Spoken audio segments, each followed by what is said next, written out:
มันสิเริ่มมาจากความบ่พอใจนี่แหละบ่พอใจน้อยใจ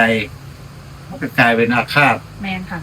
อันนี้ ฆาตแล้วก็แค้นบัดนี้แค้นเดียวอยากเอาชนะอย่างเดียว แมนค่ะหนูเป็นแบบนั้นเลย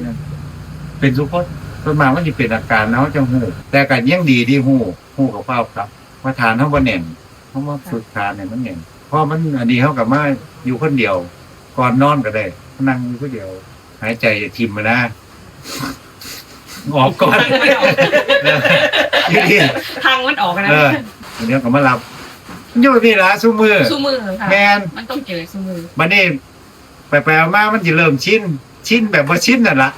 ที่เพิ่นเว้าน่ะเฮ็ดตัวให้มันปกติไว้เฮ็ดหน้ายิ้มไว้ทั้งในนั่นสิตายแล้วล่ะ แมนค่ะถึงมันสิบ่ปกติ แม่ แต่ น ว่าก็เฮ็ดตัวปกติก่อน เขาเคยเฮ็ดแบบใดกันแบบนั้นยายมันผิดปกติอย่าเป็นอรหันต์นั่นแหละ ขนาดบ่ค่ะบ่ นั่นแหละเป็นปกติคือเราเนี่ยนี่เราเห็นดูๆก็ย่ำต่ำดูๆแต่ว่าคันสู้เอาไว้ก็ถอยอย่าไปอันนี้มันเท่ากับ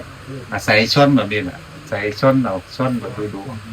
ปะทะ ๆมัน บ่ค่ะ แม่นก็บ่ต้องปะทะแต่แค่ เฮ็ดตัวปกติ ค่ะ เฮ็ดตัวปกติให้เห็นค่ะ ให้เห็นซื่อๆให้เห็นก็ทำท่าพอเห็นมันยันบอกเขาก็เฝ้ากลับคันกลับบ่ได้คันอยู่กับลมบ่ได้ก็เฝ้าหนีก่อน ย่างนี้เลย แม่น